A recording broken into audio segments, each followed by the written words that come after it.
ng Ilonggo. Please subscribe. Naglag ka lang doon katapat. Ito, ano 500. Hoy, sakripisyo kami pumupunta rito. Suportado namin ang aming mahal na presidente. Kaya huwag kayong magsalita ng hindi maganda kasi nakakasakit din sa amin yan. Samantala, wala tayong sinasabi sa kabila. Hindi tayo nagsasalita. Kaya ang mga Duterte vlogger, pumunta kayo rito. Welcome naman. naman. Tayo. Ang rally na ito, hindi pinagsisigawan dito na ibaba si Sara, panalangin ito para sa lahat. Para sa ating kaligtasan. Kaya nga free rally. Hindi tayo dapat mag-away. Pero kung mag-comment kayo na hindi maganda, ay hindi rin sa amin maganda yan. Kaya umayos-ayos kayo. Ayusin ninyong buhay nyo dahil ang aming buhay maayos. Kami ang tagapagligtas ng ating bansang Pilipinas sapagkat ang ating bansang Pilipinas ay hindi natin pwede ibinta sa China. Yan! Ay may agreement sila sa kay Pangulong Bongbong, ipinaglalaban namin ito.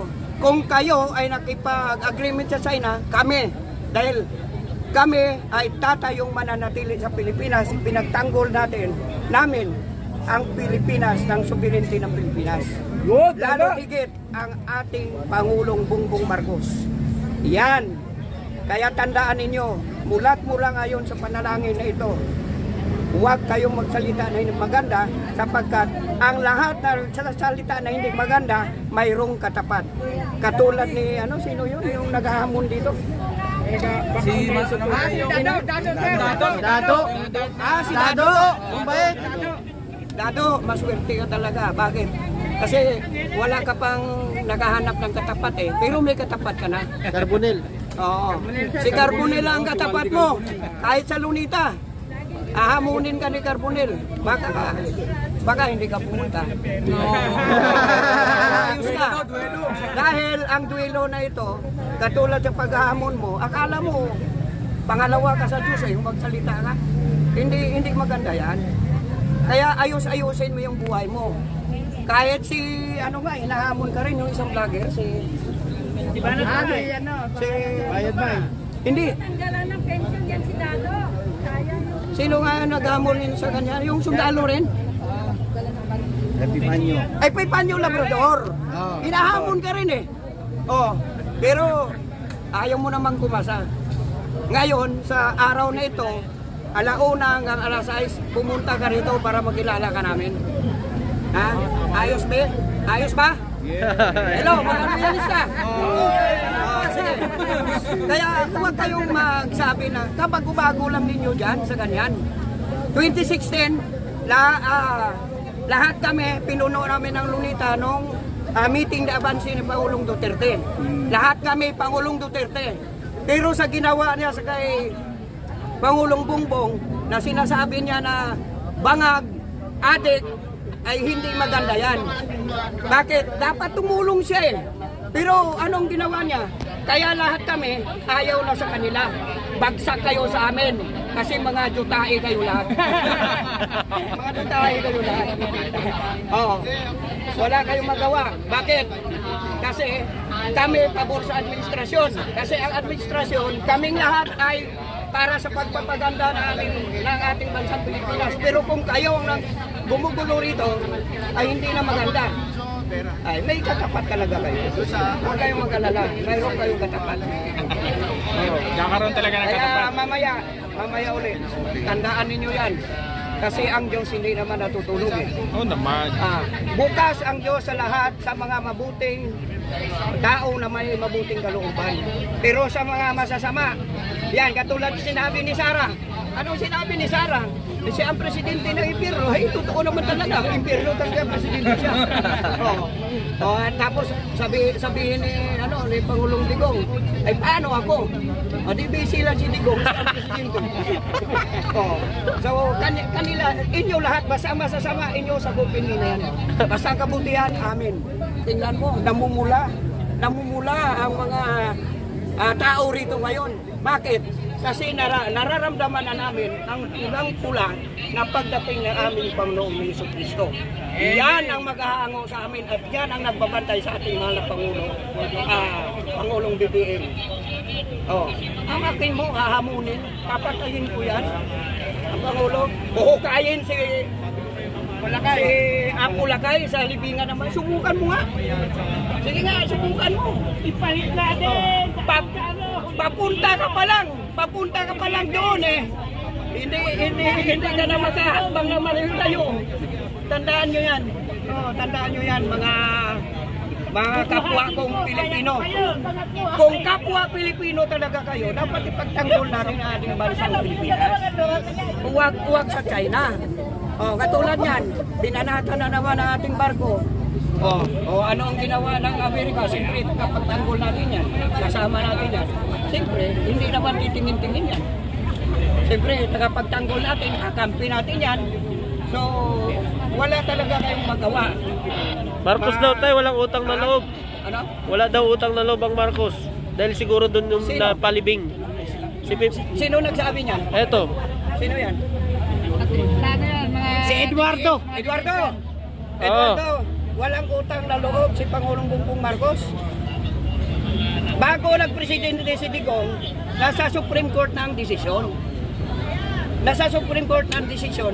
Sapagkat nadalos pa nung si Digong, kaya natuloy talaga ang pagpapalibing sa libingan ng mga bayani kasi panahonan niya yun. At saka Sino nagpanalo kay Digong? ang mga loyalista, di ba? Pera ng Marcos din si Amy. pera ng Marcos din.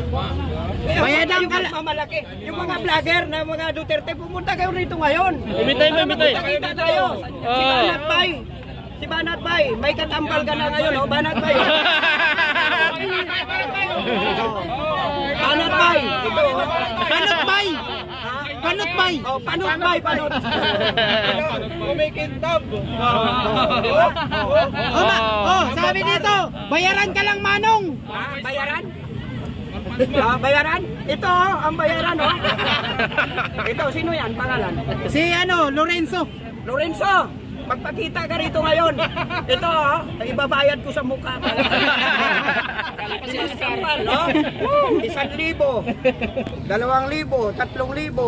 4,000, 5,000 ito. Isasampal ko sa mukha mo. Makita ka rito ngayon. Tapos nabigyan mo ng 1,000. Mayroon dito. Kasampal, oh. Lalabas. Ayan na. Pira. Ito, 8,000. Ikaw lang may pira. Serios. 1,000 pero may libog. Tarantado ka. Mayos-ayos kayo dyan. Punta kayo dito ngayon. Dito, daming mga pulis, Daming mga pulis. Para tingnan natin. Kuha ng presidente, sabi na ni Ay, bulag ka. Sino ang pangalan? si Constitutional Right para daw Taga saan daw siya? para makakumbinsi daw yung mga tao ano daw nagawa ng presidente. Hala, bakit? Hindi updated. Hindi ka pala update eh. Walang hiya. Baka pumunta ka ng probinsya at lumaan ka doon sa tulay na mahaba, ha?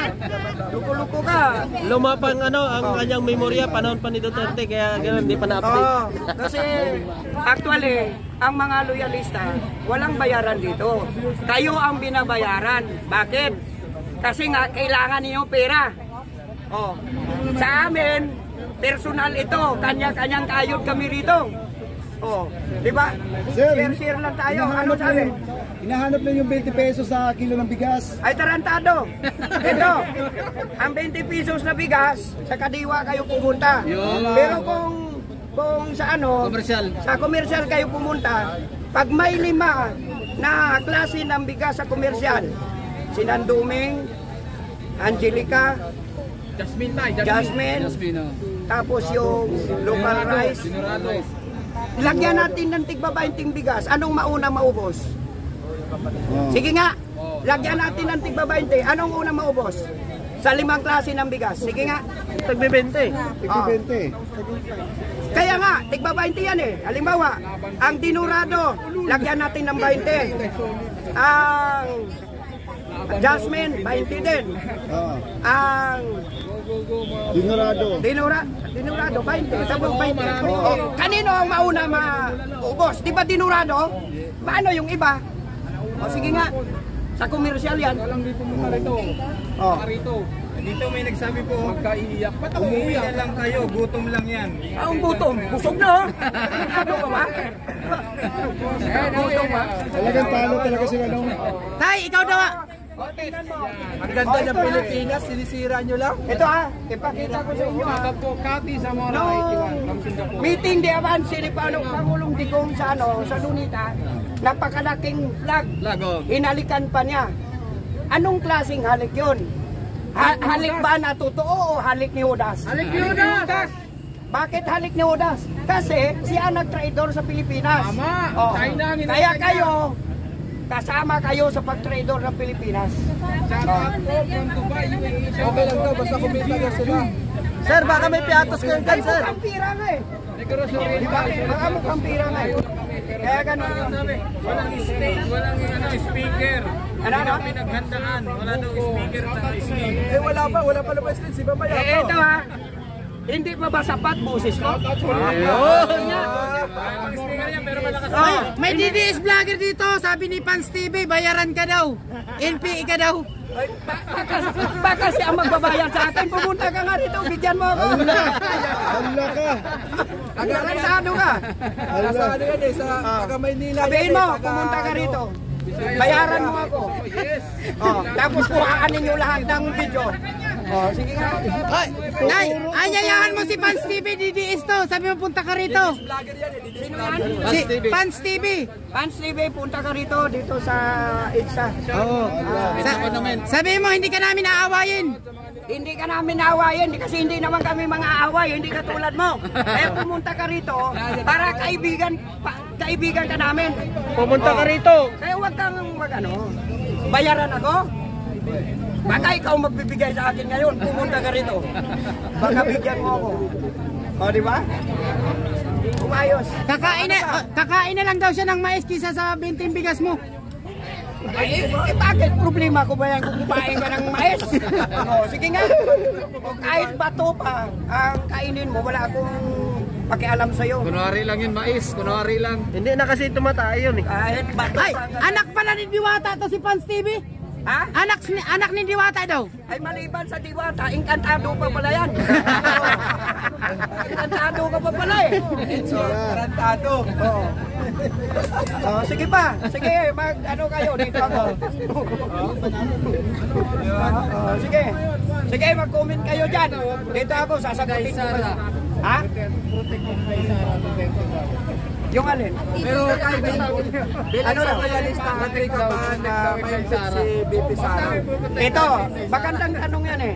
Bilang sa Agree daw ako kung ma-impeach si Baby Sara. Actually, kung tutuusin doon sa mga ginawa niya sa ating mahal na Pangulo, pabor talaga ako dyan.